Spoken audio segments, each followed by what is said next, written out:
Bonsoir, la question fait débat depuis longtemps sans qu'aucune réponse formelle puisse être apportée. Il n'empêche, cette étude laisse perplexe. Des chercheurs de l'ULB ont exposé des fourmis à des ondes GSM. Très vite, les animaux sont non seulement désorientés, mais ils perdent de 50% de leur capacité, un résultat qui donne à réfléchir. Jimmy Méo et Kinerkan. L'expérience peut être réalisée très rapidement.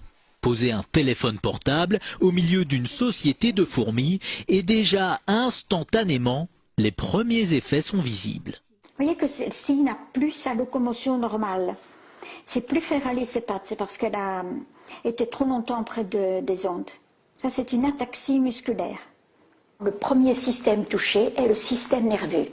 Mais le système nerveux, il dirige tout. Il dirige la locomotion, il dirige la perception des signaux émis par les autres, il dirige le comportement, etc. Donc tout est affecté. Les capacités d'apprentissage des fourmis exposées aux générateurs d'ondes sont affectées de 50% par rapport à la normale. Et même avec une période de récupération, elles ne retrouvent que 60% de leur capacité de mémorisation. J'ai éteint le générateur, elles ont récupéré un peu et ont pu apprendre, mais n'ont plus jamais réatteint leur niveau initial. Il en est de même pour 7 fourmis exposées aux ondes du GSM. Si on arrête tôt l'expérience, elle va récupérer. Si on continue, elle va mourir.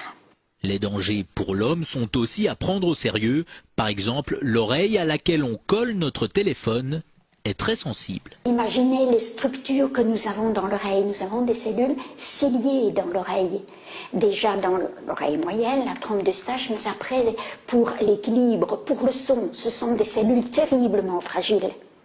Les conseils, éloignez votre appareil, pas d'utilisation pendant trop longtemps.